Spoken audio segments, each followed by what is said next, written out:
अब मार्केट के टेक्निकल से बात करने के लिए हमारे साथ केडियानॉमिक्स के फाउंडर सुशील केडिया जुड़ गए हैं। Sushil ji, good morning. Morning. अच्छा सुशील जी, थोड़ा सा आप शायद वो जो आपकी इंडेक्स कॉल थी उसमें शायद वक्त से थोड़ा आगे थे। अब वो करेक्शन आई, अब इस करेक्शन में आप कहाँ मौके ढूंढ रहे हैं? निफ्टी और बैंक निफ्टी में जो डिक्लाइन आई, क्या ये अब एक सिग्निफिकेंट करेक्शन की शुरुआत है या फिर ये बस यहीं पर रुक जाएगी? और इस बार पोर्टफोलियो भी डैमेज हुए, लोगों के कैश स्टॉक्स में काफ़ी सेलिंग आई है। तो देखिए, जो ये 1500-1600 पॉइंट अब निफ्टी में निकल गए हैं और जिस रफ्तार से ये फॉल आया है, अगर पीसीआर मेरे स्क्रीन पे से लगी चार्ट को दिखाए तो मैं चार्ट को रेफर करके बताना चाहूंगा बातों को। तो जो डाउन ट्रेंड लाइन अब बनी है लास्ट 6 दिन के फॉल की, देखिए स्क्रीन पे जो चार्ट दिख रही है, इसमें हम उस डाउन ट्रेंड लाइन को टच भी नहीं कर पाया जिस माइनर रिबाउंड में। तो जब तक ये लाइन नहीं टूटती है तब तक तो कोई सौदे को छेड़ने का मतलब ही नहीं है।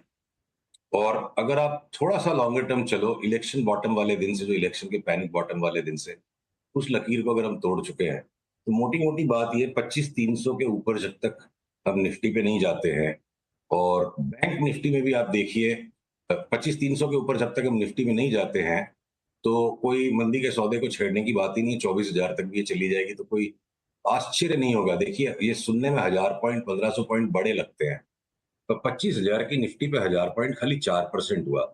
और बैंक निफ्टी की तो दुर्गत और ज्यादा होनी है, ऐसा लग रहा है साफ साफ। तो 51,600 का बैंक निफ्टी का मैं एक स्ट्रेटेजिक स्टॉप लॉस कहता हूं, इंट्राडे ट्रेडिंग स्टॉप लॉस नहीं। 51,600 के ऊपर जब तक नहीं जाती है बैंक निफ्टी, तो ये 48,000 हो जाए तो कोई बड़ी बात नहीं है अनुज। ओके, तो फिर इस समय भी स्ट्रैटेजी क्या इंडेक्स पे शॉर्ट ऑन रैलीज रहेगी, या जैसे मतलब फ्राइडे को हुआ या कल हुआ कि जहां रैली फेल हो वहां शॉर्ट कर दो? क्या ये स्ट्रैटेजी होगी इस समय?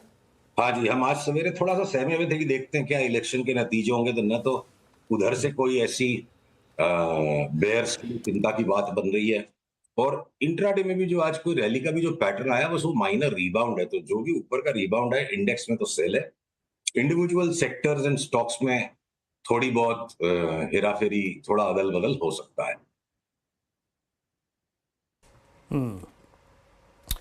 तो सुशील जी, ये जो निफ्टी बैंक में आपने बात करी 48,000 की, अगर 51,600 के स्टॉप लॉस के साथ चले हैं, अगर उसे स्टॉक स्पेसिफिक होकर ट्रांसलेट करना हो तो किन किन स्टॉक्स में ज़्यादा पेन देख रहे हैं आप? शॉर्टिंग के कैंडिडेट्स अभी भी कौन से हैं आपके मुताबिक? बात बड़ी सरल है, पहले भी हमने इसको कहा था, और अभी फंडामेंटल्स के भी नंबर्स उसी कदर से आ रहे हैं। जो छोटे वाले बैंक से पीएनबी, बीओबी, आरबीएल, बंधन, इनको मैं नहीं बेचूंगा। इनको हम बल्कि लॉन्ग टर्म बाई के हिसाब से सारे एक्यूमुलेट जोन में इनको हम ले रहे हैं। और बड़े वाले जो भी बैंक है, जो हाथ में आ जाए, जिसमें रिबाउंड पकड़ में आ जाए, बेच दो। वो एचडीएफसी बैंक में हाथी चल गया, न्यू हाई आ गया, वो सब सेंटिमेंटल बातें शुरू हो गई। कॉल मेंटेन्ड है, 1200 का भाव आएगा तो ही एचडीएफसी बैंक लेने की सोचेंगे। चाहे वो कोटक है, चाहे वो एक्सिस है, चाहे वो आईसीआईसीआई है, चाहे वो एसबीआई है। लगातार डाउन ट्रेंड में एसबीआई, बातें सारी तेजी की है, भाव मंदा होता जा रहा है। All large banks are sell, on the small banks we are accumulating. उन्हें हम नीचे के भाव में स्मॉल बैंक्स को इकट्ठा कर रहे हैं। ओके, ये बैंक्स पे टेक हो गया और निफ्टी बैंक का टेक सुशील जी पहले दे चुके हैं। मेटल्स पे क्या कर रहे हैं आप सुशील जी? आपने लास्ट टाइम मेटल्स को अच्छे से खेला था, और अब मेटल्स पे क्या कर रहे हैं आप इतने बड़े पुल बैक के बाद? जब Nifty metal index last week एक स्ट्रॉन्ग मूव देखा गया, ऑल टाइम हाई पे गया, अब जो प्राइस मिल रहे हैं ये किस सेक्शन के लिए बेटर है? मेटल्स में भी देखिए थोड़े विरोधाभास हैं। सिलेक्टिव कुछ मेटल्स पे हम लॉन्ग्स हैं और लॉन्ग करेंगे। तो मैंगनीज से रिलेटेड जो भी दो स्टॉक्स हैं हमारे पास, एक एमओआईएल और एक सांडूर मैंगनीज। थोड़ा वक्त होता तो मैं आपको ग्लोबल मैंगनीज फ्यूचर्स की चार्ट दिखाता। बहुत बड़ा रिबाउंड है मैंगनीज के अंडरलाइन कमोडिटी मैंगनीज के प्राइसेस में। मैंगनीज के कंपाउंड के फ्यूचर्स चलते हैं। उस चार्ट के आधार पर जब हमने स्कैनिंग किया, तो एमओआईएल और सांडूर मैंगनीज दोनों डिलीवरी लेके बैठ के महीने 2 महीने में मोटा पैसा कमाने जैसे चार्ट पैटर्न्स दिखते हैं। अब अगर हम स्टील के स्टॉक्स में आए, तो सेल जिस किसी कारण से बहुत दबा हुआ नीचे रह गया था, तो लैगार्ड जो एक सेल है, वो यहां से फटता चला जाए ऊपर, और उसी तरफ जिंदल ग्रुप के जितने भी स्टॉक्स हैं फ्यूचर्स में, उनको हम शॉर्ट करेंगे। JSW में के दोनों जो लिस्टेड स्टॉक फ्यूचर्स के स्टॉक से दोनों में शॉर्ट सेल सिग्नल है, और टाटा स्टील में थोड़ी बहुत और गुंजाइश हो सकती है। तो बचे क्या? NMDC जो माइनिंग का स्टॉक है, मोर देन मेटल्स, मैं बोलता हूँ उसको डिलीवरी लेके आज बैठे यहाँ से, अगले 2 महीने में यहाँ से 30-35% मिल सकता है।